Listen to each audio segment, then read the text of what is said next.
From Playerbook Studios, it's the Quarterback Code podcast, where we interview offensive coordinators, QB coaches, quarterbacks, and anyone who can add value as we decode the most difficult position in all of sports. Be sure to follow us and subscribe here on Spotify, and make sure to join our offensive coordinator community at whistle.com. That's whistle without the I. My name is Matt Lasker. In today's episode, we speak with one of the most respected high school coaches in our country and one of the biggest names in air raid, Coach Patrick Taylor. Coach Taylor has produced countless articles, papers, written books, posted videos, all on the air raid, really cementing his place in the air raid history books with his open grass reads content. Who is the best to lead this football team? He makes every decision, and the kids play for him, and they play with him. We're scared to fail with a kid that doesn't fit the mold because we won't put our coaching to a premium. Coach Taylor has found success throughout his decorated career, winning championships, having all-state quarterbacks, and impacting thousands of lives along the way, both players and coaches, mind you. But his journey to the top started from humble beginnings, growing up in the South in the 80s. I grew up in Middle Georgia in the town of Macon, in a neighborhood that was multicultural. It was nothing for us. I hate to say it, but I always joke that the movie The Sandlot was made about my backyard, because my backyard, it was a small yard, but it's where everybody gathered to play football, basketball, wiffle ball. We all gathered at my house, and there'd be 15 bikes in the driveway or the yard, and we started playing on mini basketball goals in the backyard and moved to a full size one, and we played football, and the driveway was the end zone. You might get tackled on the concrete. We played with the trees in the yard as obstacles, so you could fake people out around the trees, and it was legal. I mean, it was your typical what everybody sees in America as a neighborhood that we want to see and for our kids to grow up in. The local elementary school that we attended was right across the street. So when we got a little older and got too small, our pickup games moved to the corner lot of the schoolyard, and so on and so forth. So we were all playing ball all the time, or riding bikes, or doing something like that, typical stuff that kids do. But I think that that's one of the things that helped shape me and helped me understand and be able to work with people from different backgrounds and different cultural backgrounds, is because I didn't know it as a kid, because you're just growing up with people you play with. And but it does help you in your professional world.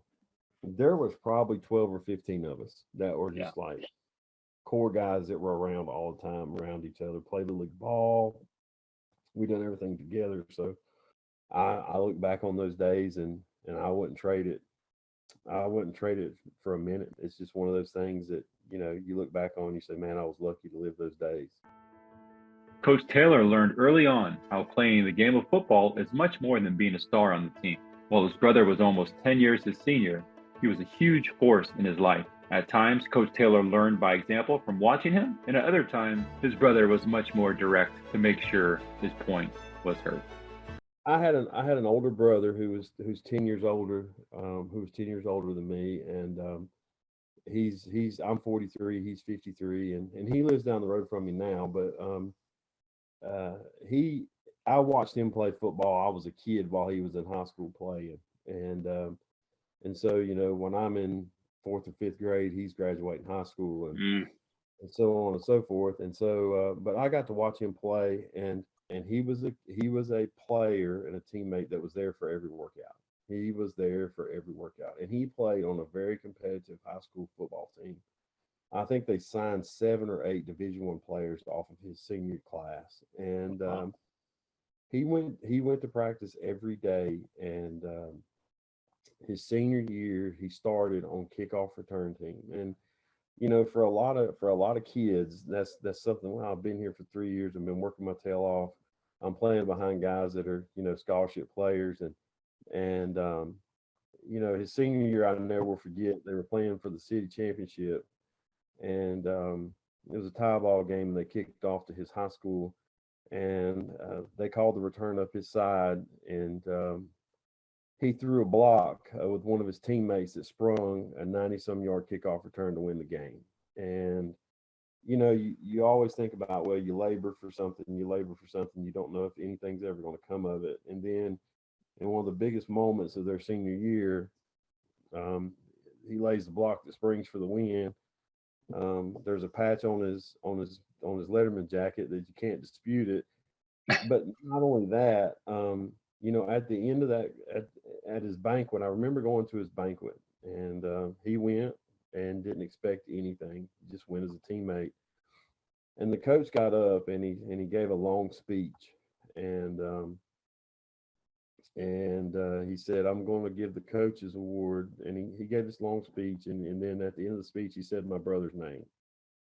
And the coach had not forgotten the 4 years that he had been there and never missed a workout. And you kind of look at that, and you kind of want your players to emulate that. It's not about me. It's about what I can bring to the team, how I can make my teammates better, and if given the opportunity, I'm gonna do the best I can for the team. And that's kind of always stuck with me, even though I was a smaller kid when it happened. It kind of always stuck with me. He never let me quit a sport. Going into high school, we were a 4A high school, which at the time in Georgia was the largest classification. And the first day of practice, we go and they go, okay, lineman, bull in the ring. And I'm going, okay, I'm a tight end, so I'm going over with receivers to catch the Mm. ball. No, tight ends go too. And I mean, at 100, back then I was probably 160 pounds. And no kidding, our offensive line was 260 or better. Oh wow. They were giants, and they were 6'3", 6'4", 6'5", and so they were massive. And so guess who the first guy is that gets picked off? The smallest guy in the group. And I remember coming home that day from practice, and I was mad and I was beat up. And my brother had come by to eat, and him and his wife, and I was like, man, I think I'm gonna quit football. And the next thing I know, I'm like staring at the ceiling of the floor, and he had form tackled me. And he's like, "You're not quitting because things don't go your way, or you've had a rough day. You're not quitting." And it was either agree with him or this guy might pound me into the cement floor. And I went back and I kind of got over my little pride a little bit, and I kind of learned how to block and maneuver with a smaller body and absorb blows and stuff like that. And If you follow Coach Taylor today, you know he is a voracious reader who reads over 200 books a year. It's a passion of his, but as he tells us, it wasn't always easy for him. And he knows better than most. At times, people need to humble themselves so they can take a step back in order to truly move forward. I started out school, and in first grade, I can remember being in the lower reading group and having to sit over at this little table with the not regular on task advanced readers. And really honestly, school was a struggle for me. Um, I'm a hands-on learner. Uh, I like communication and learning. Um, I have a hard time with 45-minute lectures.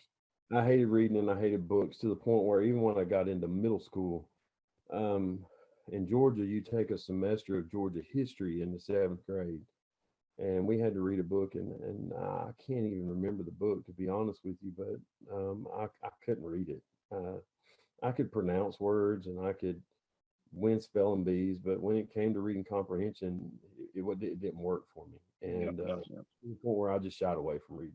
And my mom she would sit and read the book chapter by chapter to me, because that was the only way I was gonna absorb any of it.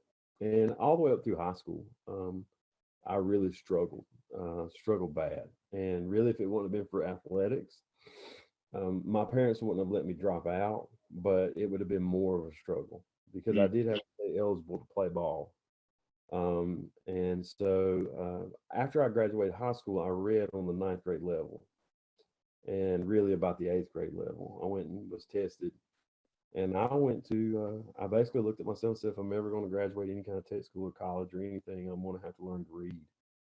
And I went back to what they called, I don't even know if they're around anymore, Sylvan Learning Centers. Oh And yeah, they're right. I went back the summer that I graduated high school, and I walk in, and I never will forget this. Talk about humbling yourself to make yourself, to give yourself the availability to get better. I walked in, and they had the little kindergarten sized chairs and tables, and because they were working with those age kids, and I looked around and I was like, oh boy. And Wow. I had to tell my employer at the time, look, every Tuesday and Wednesday I have to leave here at 3:30 because this is what I have to do.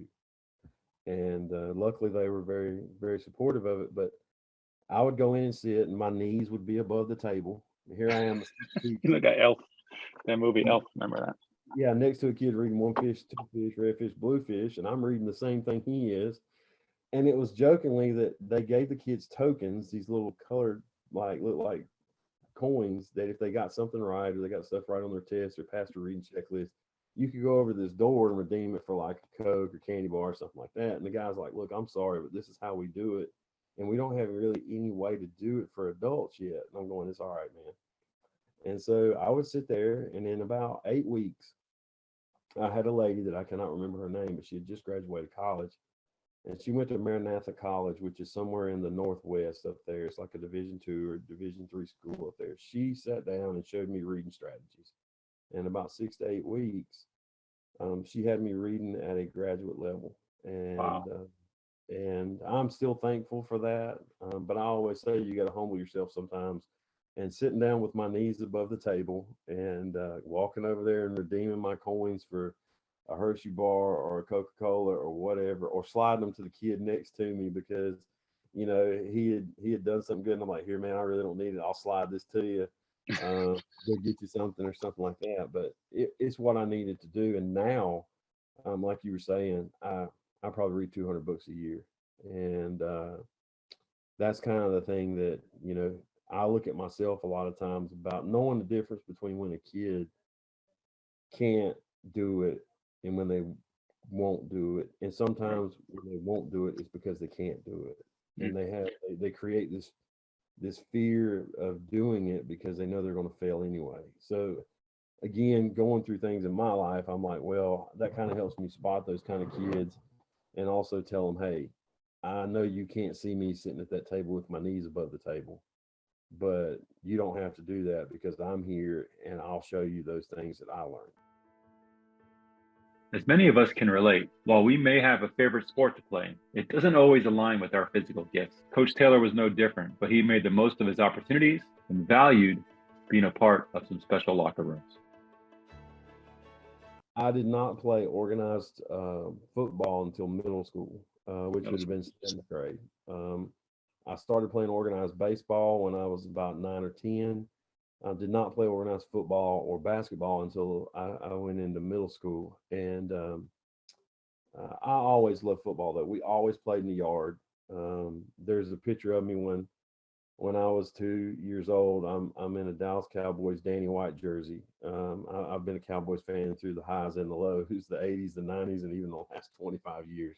But I always loved football.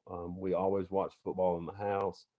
And so when I got to play football in the seventh grade, um, I, I I really loved it. The funny thing is really basketball and baseball were my better sports, but I loved football the most. I loved it the most because it was just, to me, it was what you done and had fun, and so on and so forth. So in seventh grade, I started playing, and I played throughout. So um, I was a wide receiver and a DB, and at that point in time, still a little skinny, but had learned to run a little bit and could catch. And so I never got to play quarterback, but it was always fun to catch it and run with it. So Were they throwing the ball back then out there? no, They I weren't either. played tight end, and so I got a tight end dump that I knew. We were a straight T football team, Yeah. and so I Pop knew pass. We got a couple pop passes in there for you. pass on 3rd and 1 when everybody knew it was coming, and you were going to get rib cage rattled. And you expect to come down with it, but no, coach, I was a glorified tackle. and they would flex me out for the crackback block on sweep when they Nice. they wanted to get a little saucy, you know. Awesome. That was about as good as we got. In high school, it evolved I was more of the flex tight end, and another guy was more of the true down blocking tight end. Really played with two tights, and we kind of had I guess you would say, a quick end and a strong end, or however you would say it. And played a little bit of outside linebacker in the 50 defense. I never became an all conference player or anything like that. I got to play, and I enjoyed playing and being a teammate. But you know, my body at that point in time was really built for basketball and baseball at that time. Football in high school for me was great. It was a great experience, and something that I love and cherish. I wished I would have been better at it. Honestly, I wished I would have been a lot better at it, or I wish people would have thrown the football a whole lot back then. But we had a backfield that we didn't need to. So you know, so that was kind of the ticket there. I could sling the ball back then, but we were a T option, and so the guy that played quarterback was a step faster than I was, and we weren't throwing the ball. So the backup quarterback went to tight end. So there we go. At least I got to play and didn't hold a clipboard. Yeah, there you go. And you know, back then it just was what it was. But that's great. So you had in most players' terms, a successful high school career. You played, you got to be a part of the camaraderie, and sound like you made some great friendships along the way as well. College, did you play college ball? I can't remember reading anything about that. I did not. I did not play college ball. I went away for a semester of college, and in a small area of Nashville, a little bit small school, and tried to play some basketball, and just decided that honestly, I really was ready to hang it up. And so I came back to Macon, and I got married at 21. My wife was 20. Nice. We had Congrats. we had two girls, about 22 and 23, 22 and 21. And I went to work full time, and she did too. And coaching was really not in my plans. I was a project manager for a very large construction company, and I had went to school and finished school, and was working for them, and really working my way up the corporate ladder, I guess some people would say. And if you played football from an early age, there's a good chance it has been imprinted within you. Although Coach graduated from college, got a great project manager job with a leading construction firm in Georgia, when a friend asked him if he wanted to be his defensive coordinator for a high school team, Coach tested the waters and soon realized he was back where he belonged. I had a friend say, "Hey, you want to come coach football with me?" And that season, I became a defensive coordinator. And how old were you? I ended up 20. At that point in time, I was 24. Nice. So 23, 24. And my wife got a job at the school, and my kids started going to pre-K there. And that first year, I was a defense coordinator of the football team. I was the JV basketball coach, and I helped in baseball. So here I was coaching 3 sports. Working full time. And working a full-time job. Good job, by the way. I mean, that probably paid a little bit more than a teacher, huh? Yeah, and it was, and I got off every day at 2:30. They worked around my schedule of coaching, and I would come in at like 5:30 and get off at 2:30, unless there was something pressing. And so I know what it's also like trying to hire a community coach and understanding what it means to say, okay, this guy's having to travel from work, or he's having to go in early or work late, or he's making multiple trips a day to the school where I'm not. And so that also helped me down the line, being able to hire those guys and have some understanding about what they go through to be a community coach. They make a lot greater sacrifice than people that are in the classroom every day, because they're having to travel, they're having to do stuff, their expenses are higher, and their stress is higher, because a lot of times they come in really worried about whether a company is going to survive or not, or something else. And we're just worried about getting to 3 o'clock so we can coach, and for the most of us. And so I came in and told my wife, I said, I'm going back to college. And I'm going to be a teacher. And granted, um, she kind of looked at me because we had a nice house in a suburban neighborhood with. It's a great job, man. What you had was a great job. It is a great job. And I was like, yeah, I was rolling. We were like, had the whole thing going, and at a young age, and owned our own house, and we were really making a stride. And I said, I'm going back to school, and I'm going to make a third of what I do now. But and we had two girls in diapers, and she kind of looked at me like, what? And and so I became a head coach at 27, and the first time, and from then on, it's been, kind of, she's followed me everywhere I went. But I maintained a full-time job as a project manager, coached football, and took 12 hours of college a semester to finish. And that's when I tell people, even my girls that are now in college, my two daughters, don't tell me that something's too hard. If you want it bad enough, you'll put up with a little of inconveniency to get where you are and to get where you want to be. And so it's kind of hard living in my household if you got the aches and pains about life, because I just think if you want something bad enough and you try hard enough, there's going to be a situation to where you can fulfill your dreams, but you got to sometimes meet it more than halfway in order to do that. So, and you think about it, when you first became a coach, I look at my first stint as a head coach and I go, man, I wish I'd have known more. I wish I'd have known now what I knew then, because those kids would have been even better. I could have serviced them better, and I could have done things better. And even my first year as a DC, I was not ready to be a defensive coordinator. The school just needed somebody, and I was not ready. But I don't know that you ever are. All you can do is work as hard as you can and stay open and learn as much as you can from people. And so, that's kind of, how I've tried to spend the rest of my life about it, and try to give back, and even still learning to this day. While he considered himself an offensive guy from day one, he started as a defensive coordinator, and over his 20-plus year coaching career, he's made a point to be in a defensive coordinator role for half of it. Listen why Coach finds so much value in that, and how he thinks every coach should be studying the opposite side of the ball to truly be the best they can be.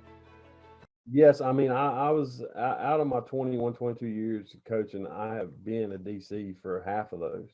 Wow. And I started out on the defensive side of the ball because my friend needed a defensive coordinator. I was an offensive guy, but he needed a defensive coordinator. And I look back now, and I always tell people, when you go to clinics, like if you go to a Glazier or something, like, don't go to an offensive clinic if you're an offensive guy. Go to a defensive. And I know that's the old cliche. It's the truth. I understand secondary, and I understand the limitations of alignment, because I used to have to coach those limitations based on those formations, and I had to call it. And so when you start thinking like I think like a defensive coordinator when I'm calling offense. And so that's one of the things that I think people, I'm just a quarterback's coach. If you're a quarterback's coach, you better go stand with the secondary coach, because his job is to take away your position, not the front four, not the box players. The secondary guys are made to take away your living. And that's kind of what I always tell people. Running backs need to go listen to linebackers and the box players. Offensive line guys, the best ones I know have coached defensive line, because they understand the defensive tactics that a lineman uses to try to get off blocks and to do this kind of stuff. So they understand how, and they know how to fight the levers that the defensive linemen are using. And so that helped me out tremendously, because I do understand schemes. I do understand what people are doing, and for the most part, and it helps me recognize things quicker, and that. But I wouldn't trade my time on defense at all. For sure. At all. When I became the head football coach, I had a longtime assistant with me. I had been an air raid. I know I've talked about this 100 times, but I had been an air raid fan since my college years, being a University of Kentucky fan, and Coach Mummy coming there, the Tim Couch and Jared Lorenzen years, and I just decided it's something I wanted to do. And in Middle Georgia, it really wasn't the thing to do, even in the 90s. Yeah. There wasn't a lot of people slinging it around the yard. And so I decided then, I was like, I'm going to put my passion, and my passion was effectively throwing the football and being able to run it when the box count was there. And so I took a bunch of kids who had been in a wing tee, a flex bone option, and everything else, and we're like, we're putting in the raid, and we did, and it was fun, and it was, we threw that first year, we threw for 525 yards in a comeback victory, and we set some school records, and we were in a tremendous conference. And in that Middle Georgia area, we were in, I used to call it Murderers Row. We played teams that were in the state championship every year in our conference. And we had to find something to carve out a niche. And that was, we had been in the wing tee, we'd been in this, we've been in this. I was like, we just got to try this. So I got some basketball players out that I coached. And I got a couple of guys there and said, okay, we're going to throw you the ball. And I remember our first practice, coach. Our first practice, we looked like the Bad News Bears. Basketball players catching the football is not the same. It's not, but we learned 2-run plays. We ran inside zone and trap off of inside zone. And we had the pass plays, and we went to every 7-on-7 we could. And I remember people would call us to come to 7-on-7s, and then we started throwing, and people would call us and say, we want to 7-on-7 against you so we can know how to defend this stuff. And my quarterback was a shortstop, and he was a former wing tee guard. Wow. And you were talking about the cognitive developments and stuff like that. He was the smartest kid on the team. He had the best decision-making ability, and he was accurate. Yes, sir. He was 5'8", 245 pounds. That's that, and I love that you give a kid like that a chance, right? Like that what you just described right there. I guarantee you 95% of coaches out there, and maybe it's higher. I might be giving 5% too much credit, but I guarantee you 95% of coaches wouldn't even consider that kid because of what he physically looks like. Yeah, and I really saw him because of on the pitcher's mound and at shortstop. He never got flustered. He bared down when the bases were loaded. He didn't change his approach. He was constant, and he was tough, and mentally and physically tough. I mean, I've seen him many times. We blocked big on big, and back then people sent the house. And he would throw that one-on-one fade ball and sometimes get hit right underneath the chin when he was releasing it. And he would see the touchdown happen from his back. And so when I think about that, you think about your first air raid quarterback, I still hold my kids accountable to what Mark Apple did and to what he was able to do in a year. And so on and so forth. And with the receivers, what they were able to do in just 1 year by being very simple in the teaching process and just let them go to work every day doing the same thing. Yeah. And so you guys had pretty quick success with that, it sounds like. Yeah, that's a great testament to not only you guys as coaches, but having the players buying in. When you turn a program up on top upside down like that, you're going to have some returning players, right? And they have to buy in. So what I really want to hone in on is what you kind of mentioned, the QB acuity side of things. But if you don't mind, I'd love to kind of just start, because what you're talking about right there is a perfect segue into this, because this is your first time running air raid. You find a quarterback that a lot of coaches say, give me a tall guy that throws hard and I can make a quarterback out of him. But you're looking for these soft skills, right? And the things that make a quarterback be able to produce under pressure and make good choices under pressure, right? Those things you've pinpointed, and this is before you even had too much experience getting quarterbacks ready for the situation. So you've pinpointed it early. That ability, I think, separates good coaches from great coaches, being able to see a skill set and put them in the right situation to help their team, but also to help them be more confident in life, right? So yeah. Now that you have had that experience with, hey, this is how I made it work on the fly, and now we're fast forwarding another 10 plus years. Now you've been a OC, head coach, both at the same time, one of each at the same time.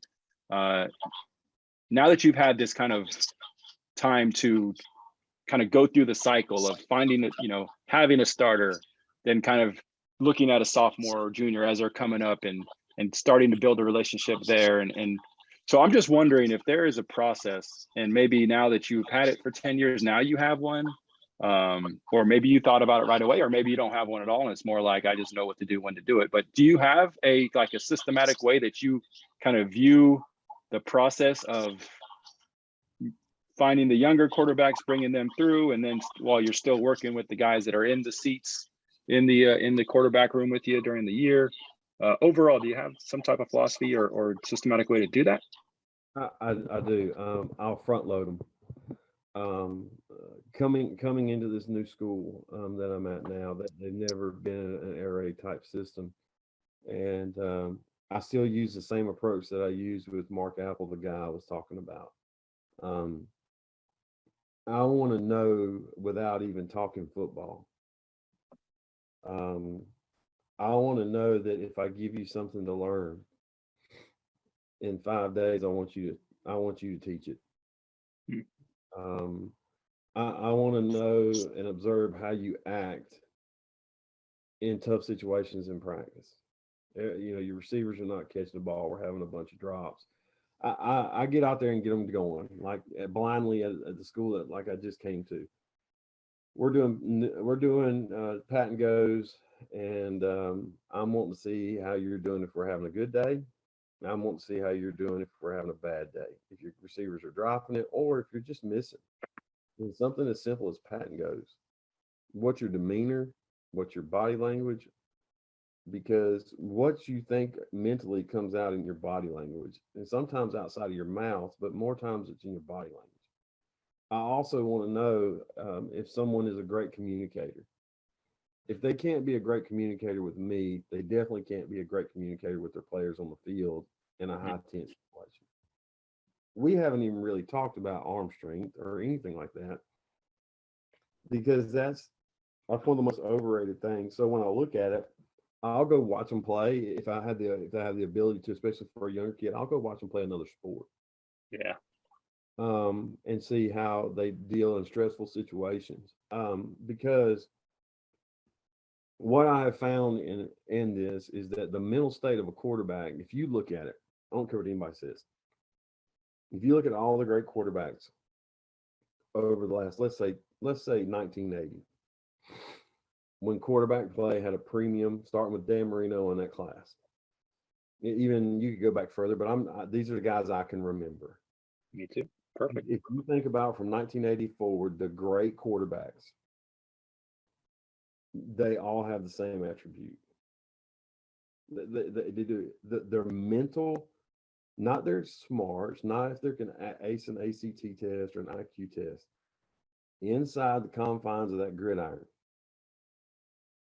they're the same person. They're the same personality. Now, outside in interviews and stuff like that, I don't care about that. When they step on that field, they're the same person. They're looking for fixes, and they're looking for communication. They're looking to how we can win, not what just happened and how bad it was. And so when I'm really looking at new quarterbacks, and when I'm trying to find it, I'm really observing the person they are more so than what abilities they bring to the table, because I know how far a kid can go based on that. And as me as a coach, sometimes you have to coach those attributes, and that's part of being a coach also. But just raw mental approach to everything that you do is more important than anything that you can do in a weight room or a 40 time or anything else, because it is going to be as far as you as a coach can take that team. It is that kid's mental ability. I'm not talking about how smart he is. I'm talking about how he handles mentally situations. Is he a winner, or is he looking to place the blame? Right. How tough is he? Is he willing to take that shot underneath the chin if it means delivering that ball and getting off the field with an extra point? Or is he gonna talk to his offensive line, about, man, if, I could have held that ball a little bit longer. I talked to him about approaching that kind of thing, but I really want to see the reactions. Do they have knee-jerk reactions, or are they somebody people can look to in tough situations and know, hey, if he's calm, we're calm, we got it. Just listen to what I got to say, and we're going to roll. That's kind of what I look for more so before I even start looking at the physical attributes of it. And then I also look at a kid on the flip side of it is he too worried about himself to be scared to make a mistake? Because the first thing I tell the kids on the first day, you're going to throw an interception, you're going to throw one in the dirt, you're going to sail one high. You're going to do a lot of stupid stuff. How you react to it is the most important thing. And so I take that pressure off of them. You're not perfect. You're not going to be perfect. And that's what I'm here for. If your footwork's wrong, it's my fault. If you're not practicing after I tell you, then it's your fault, and I've got to cut you even harder, so it becomes my fault again. But to kind of answer your question, I really look for mental and physical toughness, because that is especially in the air raid quarterback system, next to the head coach, that's probably the most criticized position on the field. It's probably the most criticized position on the field anyway, no matter what system you're in. If you're having to run the triple option, or you're having to do anything that is very quarterback driven, it is. So I really want that kind of kid that can handle that. I want a kid that throws a touchdown and an interception to be the same kid no matter what. I'm going to get another one, or I'm not going to do that again. That's kind of what I look for. No, and that's such a great call, and I'm so glad I didn't try to give you any notion where I was going with this conversation. I think that's the main point I wanted to get across to other coaches tonight, or with this series of podcasts that I'm going to put out about quarterback development. Because when I say that, everyone wants to talk technique. I mean, that's just the first thing they want to talk drills, and they see all these Elite 11 kids, like, what are you talking about? And they can throw they can do this drill where they can run in a figure eight and do a cartwheel and throw behind their back, and like, what? And I'll tell you, you were talking about, is that just a special call? I'll tell you what the problem is. If quarterbacks coaches could put blinders on, and we could listen with our eyes and ears instead of seeing with our eyes, we would understand a lot more that we're coaxed into saying we've got to have this, 6'2.5", 210-pound kid because of this, and this. And we're already trying to fit a kid into a mold that he might not be, because we feel like that's it. Mark, that I talked about earlier on, he's all I had. He's what I had, and I was glad to have him. But there really wasn't a 1A, 1B in that situation. But he had all the attributes that I wanted in a quarterback. And so, looking forward, I still have his helmet on my bookshelf. Guys, that was 2006 or 7. His helmet sits at the top of my bookshelf. That's awesome. And I think about that, but we as quarterbacks coaches, we're like NFL guys. We're on the tape, measuring tape, and Tom Brady, I know we talk about this stuff because Tom Brady didn't hit the chart on nothing. 0. Yeah, that's all. Then that's it. That's all you need. Mental capacity, not processing. Yeah, he's not a doctor. He's not a rocket scientist. He is a tough individual that wants to win. And people argue he's the best that ever played the position, and that's a good argument. But physical, I mean, it's awful. I mean, still to this day.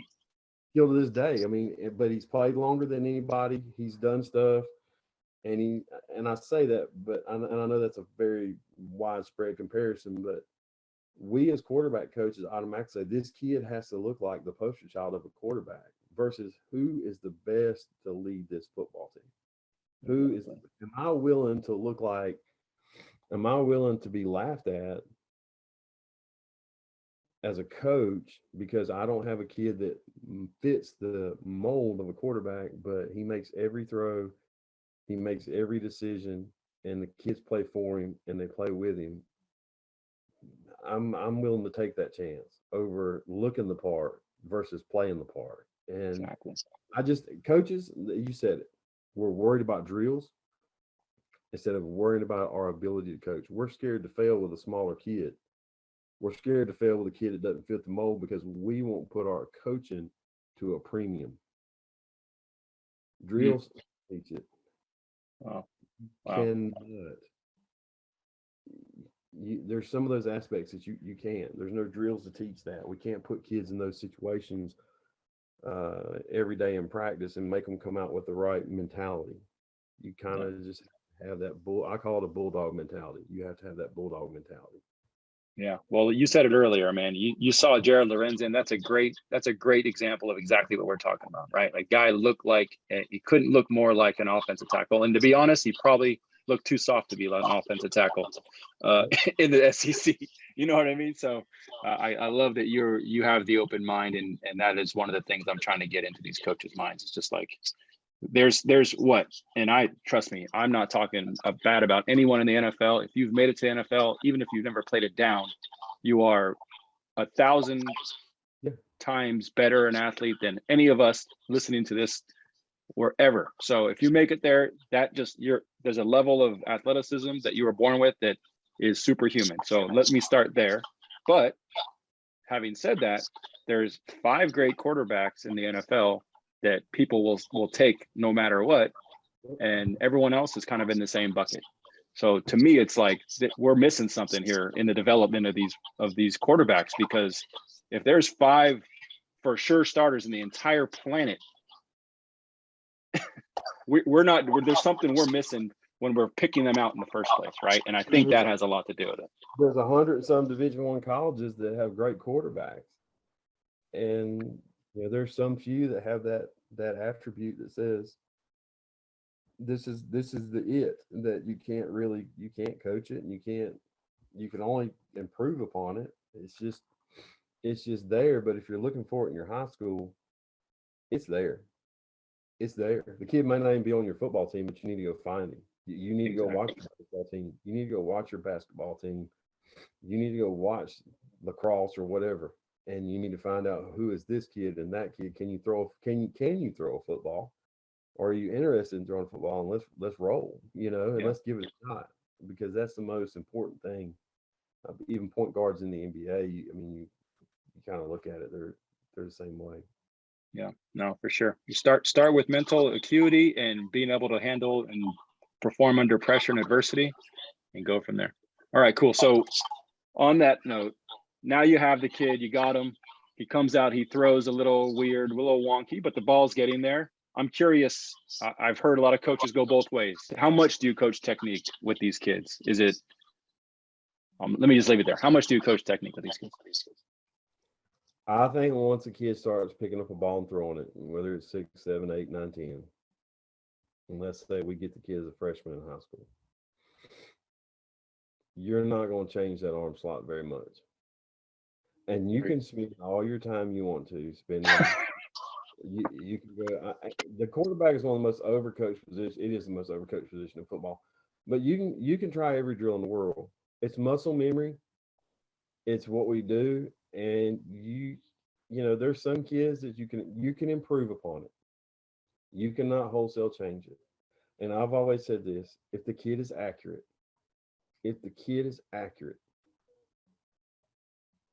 leave him alone. Yeah. What else matters? What else really matters? Because there's sidearm pitchers, there's overhand pitchers, there's 3/4, there's all these different pitchers. Yes, there are some mathematically, if you look at the analytics on quarterbacks, I heard a quarterback coach talk one time that if the elbow, when it is perpendicular, if it's more than 110 degrees, then it drops accuracy by like 20%. And if it's 90 to 110, then the accuracy level goes up by that much. And I'm going, who in the world had that much time? I appreciate that. That's a cool little Jeopardy note. But I've only got so many hours a day in high school to spend with these kids. And if this kid's I'm not going to sit here and try to rechange him because I want to be the next guru. My job is to score points, complete passes, and get him to throw it on time. So more things than not, I'm working on feet at that point in time because your foundation is more important. And one of my friends who I really think is one of the best quarterback coaches that I know is Drew Piscopo. And if you don't follow Drew on Twitter, you're missing out. But Drew, he's an air raid coach, and he's had consistent quarterbacks throwing over $3,000 for, I don't know, since 2014. He's had a bunch of different release points, tall kids, short kids, and he's the same way. And he can break stuff down in mechanics and change things about their footwork and their body lean and where they are. He's more worried about that than arm slot. He wants a perfect arm slot. Who doesn't? But we also understand, and I don't want to speak for him, but we also understand that you can only change that marginally. And the other thing I worry about when you start working with young quarterbacks that are already accurate, if you start trying to make them a robot and you got to throw like this and do this, then they're thinking about their feet and their shoulder more than they are completing the job. So you're messing with the mental capacity of getting the job done. Yes.